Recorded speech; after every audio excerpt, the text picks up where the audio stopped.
Welcome to this week's episode of the Pretend Pros. If you're following along at home, this is episode number 3, and I'm one of your hosts, Jenny Hoffman, the rookie.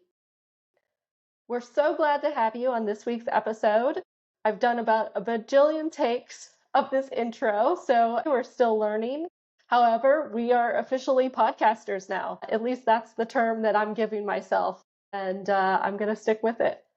On this week's episode, we have great stories to share with you when it comes to women's sports. We're finally able to highlight the women's side of the game when it comes to the NCAA March Madness tournament. And both Beth and I have selected a few players to highlight that we think are having great college careers and have the potential to even go into the WNBA.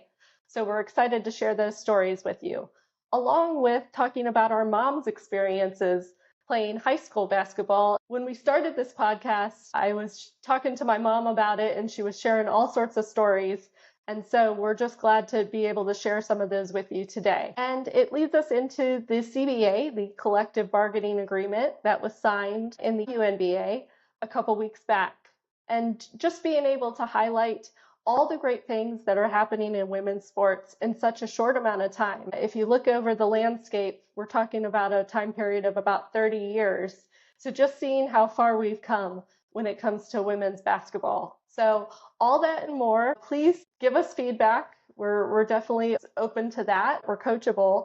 And if you enjoy what you're listening to, please subscribe. We have YouTube, Apple Podcasts, and Spotify, and we hope you enjoy this week's episode.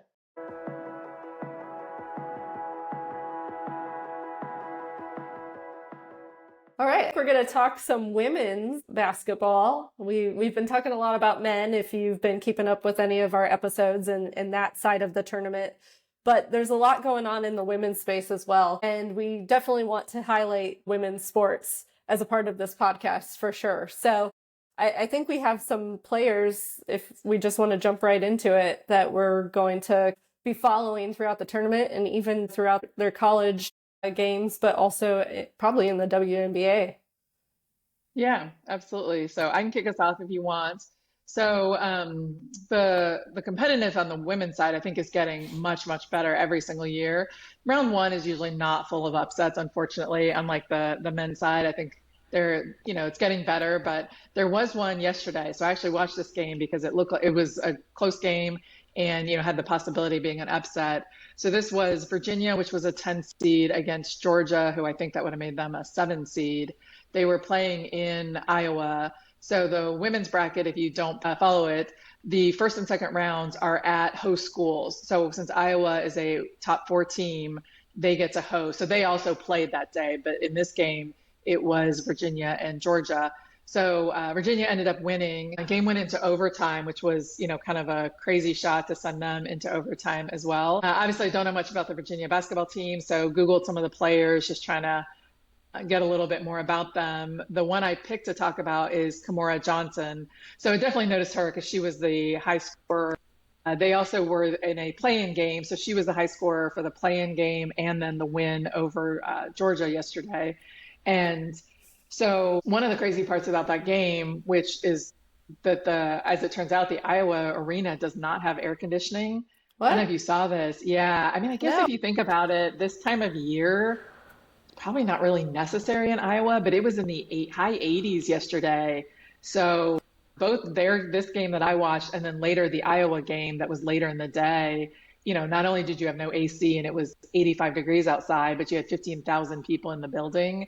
So it was very warm on the floor. So for the game to go into overtime, you could tell the players were like, Done. This was starting to be a struggle. Yeah. So as I mentioned, not only is Kymora their high scorer, she is actually from Charlottesville, which is where UVA is. So she's a hometown girl, which I just think is fantastic. But the article I found I thought was really cute. She and her mom are obviously very close, and they both have tattoos. Her mom's tattoo reads, "No matter what," so sort of, identifying her unconditional love for her child. And then Kymora's tattoo, because she obviously travels a bit to play basketball, reads, "No matter where." And so I thought that was really cool. And so they send photos of each other. If she's on the road, she'll send a photo and, you can see the tattoo. And that's kind of how they remind each other of that connection. Obviously, her mom gets to go to all the home games because she's right there in town, which is really neat. So just thought that was a cool story. I think that's the best part is you can pick any team. The internet's fantastic and find something really interesting about somebody you knew nothing about. It was not hard to find the story. And then they get Iowa in round two with the home crowd. So, that may be a little bit of a And no air bigger conditioning, challenge. apparently. Yeah, maybe it'll be cooler, but I don't think so because that game is Monday. So I doubt it's going to be a whole lot Okay. cooler. So, yeah, so good luck to the Great. UVA Cavaliers. Okay. So I have picked Audi Crooks. She's a junior with the Iowa State Cyclones. So, Your team. it all leads back to my team for sure.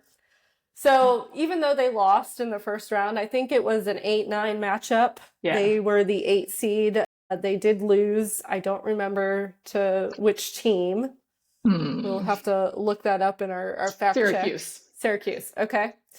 But she had scored 37 points, which is crazy. But she's been averaging like 25 points per game in this season. So really great scorer. Definitely post-up player. She is their center. Like I said, she's a junior, 6'3". But in that game, that 37-point game, she ended up scoring 59% of the team's 63 points. So over half of their points. And she's probably coming back for another year because, as we know, most of the women probably stay all 4 years compared to the men. They actually have to. If they're going to go, if they're going to get drafted to the WNBA, you have to either play 4 seasons or be 4 seasons after you would have graduated high school. So that's why you see, that's not even true before for the men, NIL. is it? No, they're one and that's done. Crazy. Yeah. But you have to think with some of the opportunities that are starting to arise on the women's side that, maybe that will change. Although I do think a 4-year degree is, worth something. For sure. Yeah. So definitely Well, the commercial reminds us, idea. right? Most NCAA players are going pro in something other than sports. So it's a good reminder. So even if she plays in the WNBA, it's good to have a degree. But even before NIL, that's why you always saw they stayed 4 years, because if they wanted to play professionally, they have to. So, yeah. But the cool story about Audi, she is also from somewhere close by. I don't remember the name of the town, but definitely from Iowa. And her mom and dad both played high school basketball. They were both the number 55. So she wears the number 55 in honor of them.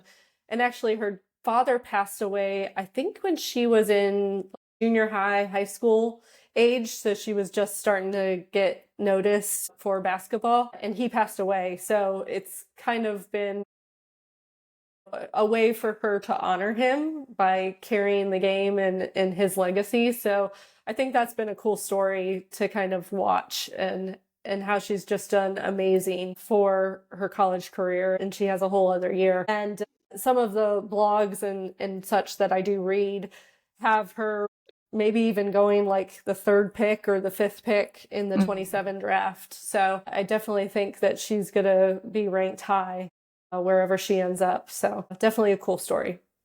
Yeah, she's a fun player to watch. Even last year when she would have been, I guess, a sophomore. I think that's when she really started kind of catching people's eye, was because she's so dominant. So we ended up in Kansas and got to see the Big 10 or Big 12, not championship, but the tournament, and did get to see her play as a sophomore last year. And it was like super exciting to watch her play and just how dominant she is on the paint, for sure.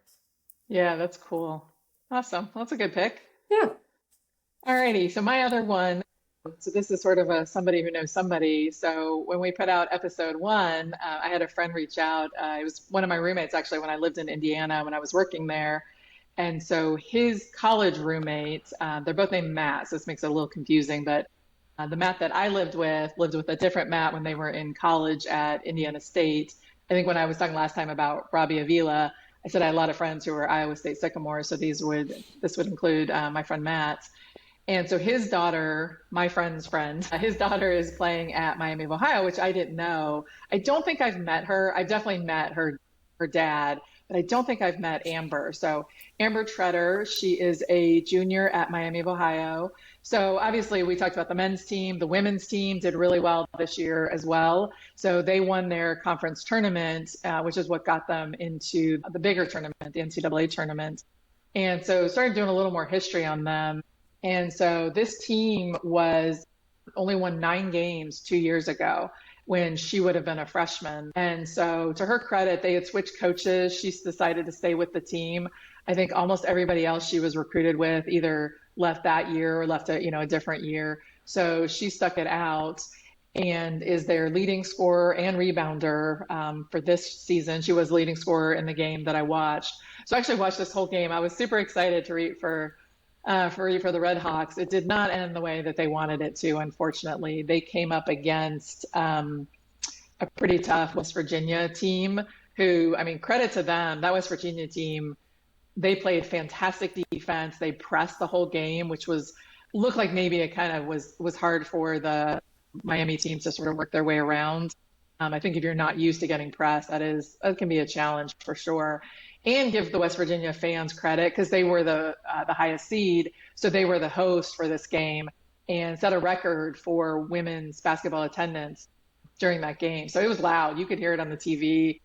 So shout out, even though I was rooting for the Miami team, I got to give the West Virginia team and their fans a lot of credit. So I thought the cool part is, again, we said most NCAA athletes are going pro in something other than the sport. So she is an architecture major. I think that was probably one of the reasons that drew her to Miami. And as part of this season with the men's team and the women's team doing so well at the same time, the school has decided to really invest in sports. So they've already announced it's a new arena that's going to be built for $240 million that should open in time for the 2028 season.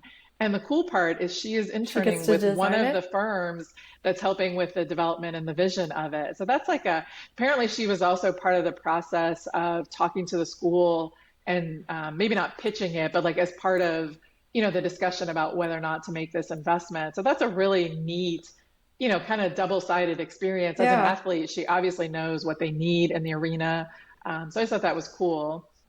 And then because, of course, 6 degrees of separation, I found all kinds of Indiana connections to this. So obviously she's from Southern Indiana, Ferdinand, which is a very small town in Southern Indiana.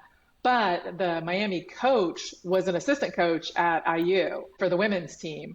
So I think that might have been a little bit of what made her want to stay was having gone to some games, right, that's not too far from Bloomington. She actually had been to some IU games where he would have been one of the assistants. So he came over as the head coach. This is his second year, has done a great job. So they were a 9-win season 2 years ago. They won over 25 games this year, made the tournament. So fantastic season, even if the first round didn't go the way you wanted, still a ton to be proud of. But then one of the players on the team is actually the sister of somebody who played for IU. Sarah Scalia has since graduated, but her younger sister is playing for Miami. And because that can't be enough, right?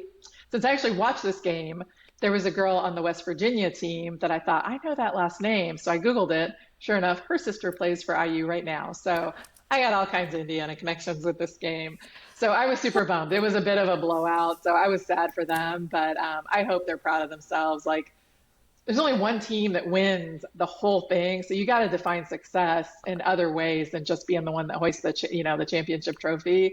This is a fantastic season for the Red Hawks. And between them and the men, they have inspired their school to spend a lot of money on athletics. So shout out to Amber and her Red Hawks team, and honestly, the West Virginia team and their fans. So it was a really fun game to watch for being a total blowout.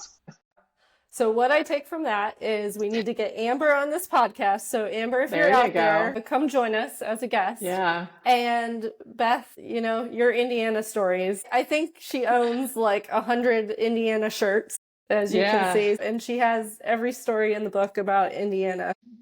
I definitely can. We can connect back. I can find a path there. I feel like there was something else I Googled that I found a path to Indiana as well. I just didn't bring it up. Because at some point, it's enough. It's enough. We gotta keep some stories for some other episodes, right? Exactly, for sure.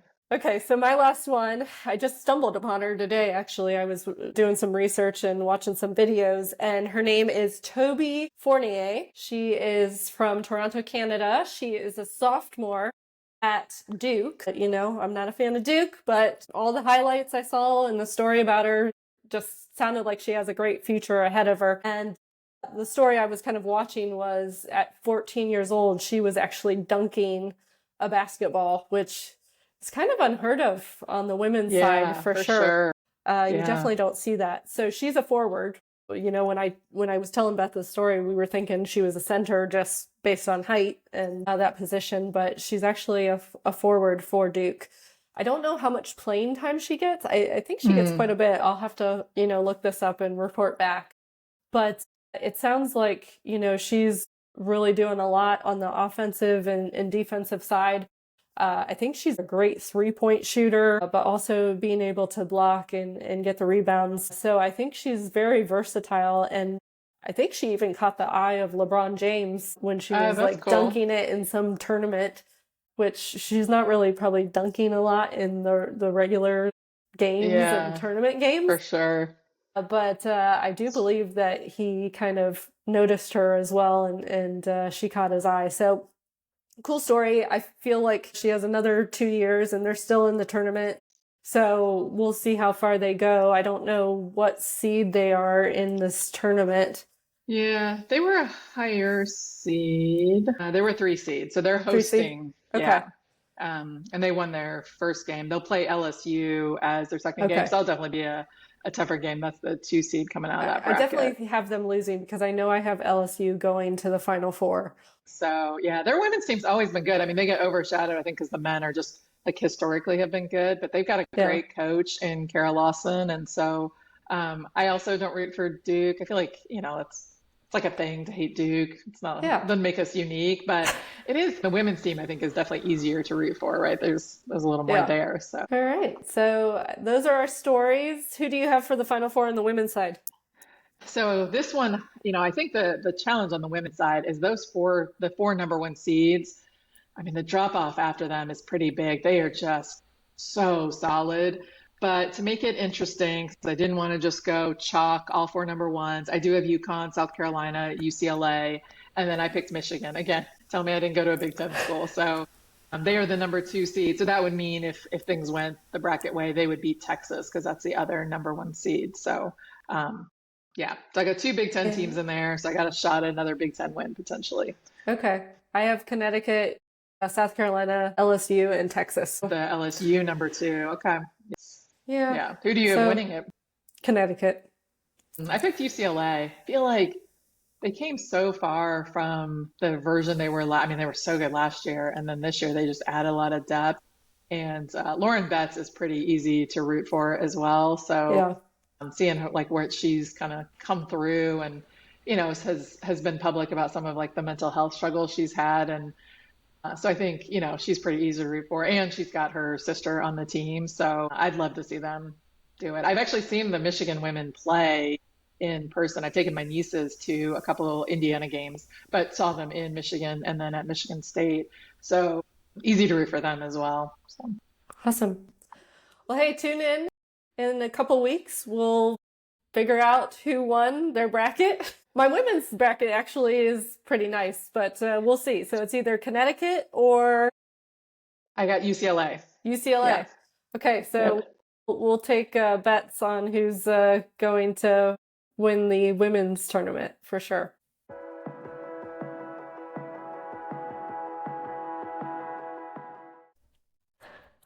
So when we started this podcast, I told my mom, hey, I'm going to do this sports podcast. Do you want to be on it? She does not want to be on camera, so we'll see if I can eventually talk her into it. But I was like, Mom, I want to highlight women's sports. You have always been really into sports, more so than my dad. You were always the one that advocated that we, play team sports. You had such a great experience playing sports, when you were growing up, and she had some great stories. So I thought maybe we could share some of those today, just in case I can't get her on. And I think, Beth, your mom has some stories as well. But So my mom played on the first high school team for the field. Well, they were Field Falcons when I went there because we actually went to the same school, but it was the Field Big Red, I believe, in the 1970s. So she actually played on the first women's basketball team. That was the first basketball team for that high school for women? For that high school. Oh, that's Yeah. fantastic. I didn't realize that. That's cool. Yeah. So, it was the first organized like school team sport for women. Although they had volleyball too. We were looking back through some old yearbooks the other day, and they had volleyball. They had cheerleading. I feel like that was the default for women back in the day. Yeah, so she was on the first team, and she was so excited to talk about this. So that's why I'm hoping like one day she might want to come on. But she was showing me what her shoes look like. She was saying they didn't have jerseys, but they wore bibs, and they did go up and down the court. So they played both offense and defense. But when I was telling you this story, I think you were talking about your mom and how she had a different experience when it came to women's basketball. Yeah, so I think interestingly, my dad was definitely the one that was a big sports fan and pushed us, to play sports. He was a big advocate of team sports, right? I think you and I both talked about, you learned so much from playing team sports, even if you were not any good, which I certainly was not. But my mom was always a participant in that she will come and watch her children play. She doesn't want any part of anything else, sports related. So she is not watching sports when my dad and I talk. Like she often, leaves the room. If you read our bios on the website, she legitimately asked once.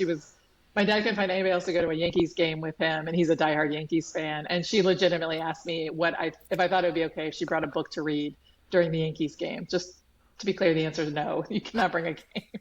So, but she surprisingly did play basketball and enjoyed it, right? So when we were talking about it, I remember her telling me this years ago that they played what was called 6-on-6. So this would have been in, I think, the early 60s. So there were 3 players who played offense, 3 players who played defense, and they could not cross the half court line. So when you got, say, a defensive rebound, you had to pass it to one of the 3 players who was on the other side. She also told me that you could only dribble twice, because I guess it was just too exhausting for women to dribble the basketball. So you could dribble twice and then you had to pass it. And then their free throws were granny style. She couldn't remember if there was a rule about that or if that's how they taught it. And so by default, they just all shot granny style. But interesting. Yeah. So it's a good example of, man, if we come a long way in what is not that long of a time period, really. Yeah. I mean, I know it feels, my friend's daughter often says that we grew up in the 1900s, which I guess technically we did, but it's just, in the grand scheme of the world, the 1960s was not that long ago. And so we definitely have come a long way. So very interesting. Yeah, I was trying to think through some of the other stories that Mom had as she was kind of talking about it. But she said they had baseball or softball, but it wasn't through the school.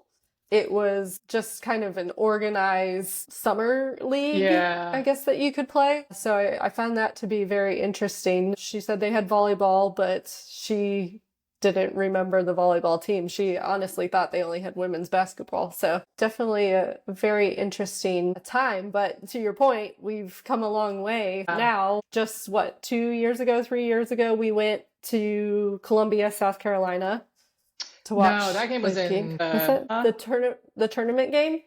Was that not in that South was in Carolina? Greenville. Greenville. Second weekend. Yeah. So South Carolina would have hosted the round 1 and 2, but then they moved to Greenville, South Carolina, and that's when we went to the March Madness game. So, yeah, I don't know if you remember the backdrop of that story. I had bought those tickets because I was convinced Indiana was going to be there. It all comes back to Indiana.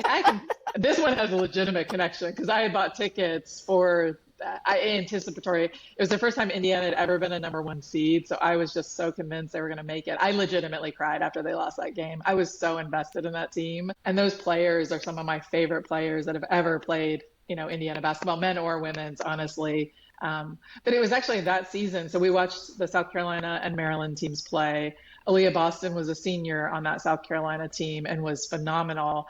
And so she got drafted. And on the Indiana team, Grace Berger was a senior. And she also got drafted, both of them to the Fever, actually. Maybe, no, maybe those weren't the same years. Aaliyah was to the Fever. Yeah, Grace was too. So maybe she was the next year because it was in the first round. But either way, it was sort of coming out of like those couple seasons. I know lots of people made their way to the NBA, particularly with Caitlin Clark.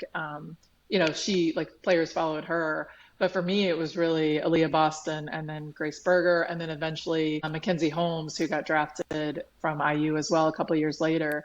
So I think that's how I found my way to the NBA, the WNBA, excuse me, WNBA. and started watching them. So Yeah, so funny enough, when the WNBA first started, I was probably in middle school, I want to say. So sometime in the East. yeah, I'll that have sounds to right. look Yeah, it's that 30 up. years. So yeah, it Okay. was their 30 years. Yeah, so that sounds right. Yeah, so 96. And yeah, so that's right. But anyway, so they were just forming the league, and Mom was actually in her list of stories she wanted me to call out. She was like, hey, well, don't you remember you have a picture with Rebecca Lobo? I can't find this picture anywhere. I said, do you have proof? Do you actually have proof of this picture? She's like, well, no, I don't, but there's a picture out there. So I'll take your word for it, darling. Anyway, she said that a neighbor took us to see one of the exhibition games that when they were just getting started with the league. I thought it was at St. Vincent St. Mary, the same high school that LeBron James went to school, but she claims it was actually up at the Cleveland, what was once known as the Gund Arena, and they played. But I do remember actually like getting to see Rebecca Lobo play right out of her days of Connecticut. She had been drafted to this new league. And so that was like a super cool experience to think about how far they've come from just getting started. And, Rebecca Lobo's obviously very famous and still doing the analyst gig for the tournament. So she's definitely had staying power. But to see it all the way through for the last 30 years to where it's come, and how, when we went to those games, women, men, children, young, old, coming to these games to watch these women has been awesome to see for sure. Yeah, it's crazy because I can't remember what the other leagues were called, but the WNBA, I think, was not the first attempt at like professional women's basketball. This is just the one that has stuck and obviously, has really grown in popularity. The game's always been really good. They've always had phenomenal players. I just think they're finally now getting some of the audience. Some of these young players have brought people with them from college, which is interesting because I've been a Fever fan. And again, most people join the Fever because, Caitlin Clark, but that's not how, particularly being an Indiana fan. I mean, I'm a Caitlin Clark fan now, but, Indiana and Iowa battled it out multiple times when she was at Iowa. So I was not a Caitlin fan, certainly from the college perspective. Happy to cheer for her now in the pros. But, it's been a big deal for them to sign a new CBA. So their collective bargaining agreement was ending this year. Most of the players had signed contracts that ended in 2025 because they knew they were going to be renegotiating. And this was a huge opportunity for the collective bargaining agreement to reflect the popularity and the TV deals that they're getting. So fortunately, because there was a little bit of a risk to the season, the negotiations took a long time, but they just inked a deal and it will keep the season intact. So the first game, regular season game, plays on May 8th. The timeline from here to there is pretty crazy. So because there are two new teams this year, Portland and Toronto both get a team. There's an expansion draft where they can basically kind of pluck players from other teams. That happened when the Valkyries added a team last year out in California. So that happens April 6th. Free agency then starts the next day and runs until training camp. The college draft is on April 13th, and then training camp starts on April 19th. So that is a crazy couple weeks. I think it's the only professional team that has such a short window from playing college to playing a professional. So those women who play in the Final Four, they are playing a professional game a month later, which is pretty insane to think about. That's a lot of basketball in a short period of time. Yeah, I remember watching the draft last year, and it was kind of my first time watching the draft, to be honest. Maybe 2 years ago. It was probably when Caitlin was going into the draft.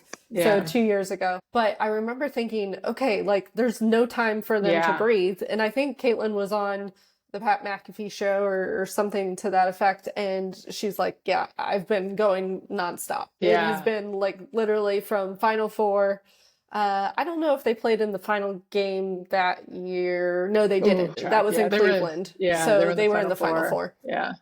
But she's like, yeah, it's been nonstop. I've had like no break from the Final Four to the draft to training camp and just trying to click with the team. Yeah, Like for think sure. about like how fast they have to kind Yeah. of all start to gel.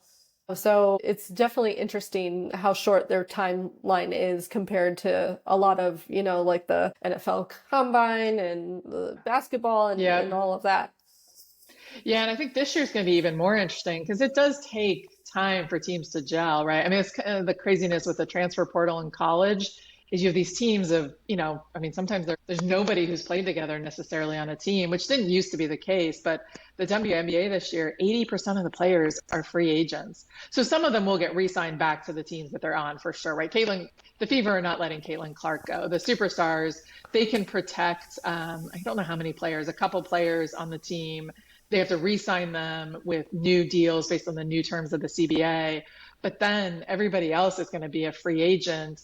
And so the salary cap was $1.5 million for this past season. It is now $7 million. And the Wow. salaries for everything went up. So the minimum salary was 66,000 this past year. It will now be 300,000. The maximum salary went from 250,000 to 1.4 million. And then average salaries are going to go up 120,000 to 600. So there are going to be teams who just are not going to be able to keep all their players because the math is not going to math. So with 80% of players being free agents, usually I don't know what number that would be, but it's, a handful of players who are kind of moving around. If you're a fan of a team, this could be complete chaos because the players you were cheering for may not be, the same players at the end. Again, I would think the superstars will probably stick, right? Stay. Yeah. And I think, are a handful who maybe, it's 80% of the league. So there are some who are not free agents, but it's going to be a very chaotic month of April for the general managers and the coaches. And then you're trying to put a product on the floor like 2 weeks later, and you may have players who, you just found out they were on the team. Yeah. Yeah. So it may be kind of a rough start between all the rookies and all the new players, but the WNBA has been fun. I wish there were. The hardest part I have is a lot of the teams are in the West, and just staying up that late to watch the games is a little bit challenging. So, but there's 2 new teams this year, so that'll be fun. And then I think Cleveland's getting a team at some point, and so is Philadelphia. So there's 2 more teams And that will wasn't come. Charlotte in the running at one time, or did I totally I miss think they're being that? talked about because there used to be a WNBA team here, like one of the Yeah. first versions. I think Don Staley might Well, have Don Staley. played here. Yeah. So I'm sure that, the league, if this continues to go well, the league's not done expanding. So I'm guessing they'll be back on the bracket because I think Detroit maybe is getting a team as well. Because who did I say this year? Portland and Toronto. And then I think Okay. Cleveland, Philly, and Detroit, I think, are the other 3 that have been named, but they're in subsequent years. Yeah. So I'm excited for the season. I don't watch hockey, NBA, or, anything else. So I used to have a huge gap after March Madness ended until football. So I know the women would like to play when basketball is played in the winter, but I at least am grateful selfishly that I have like a summer team I get to watch. Well, we look forward to seeing the WNBA when it kicks off May 1st. May 9th, I think. May 9th. May 8th. Okay. May 8th is the May first 8th. game. Yeah. And the college draft, you said it's April 13th. April 13th. Yeah. So I think there's a little bit of a debate. I think AZ Fudd is expected to be the number 1. And maybe she is almost no matter what the Dallas team has the first draft.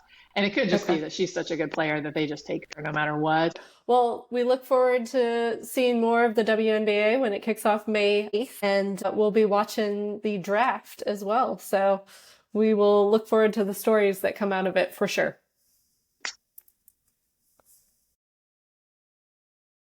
Well, I think that wraps up this week's episode of the Pretend Pros. If you have made it this far and haven't fallen asleep, we surely do appreciate you. You can subscribe anywhere you get your podcasts, whether that's Apple Podcasts, Spotify, or YouTube. We're trying to put out weekly episodes, so we hope to continue to do that. Join us next week as we talk more about the NCAA men's and women's basketball tournaments. We will be just completing the Sweet 16 and the Elite 8. So we'll be heading into the Final Four and the final game. So hopefully a lot more upsets to come.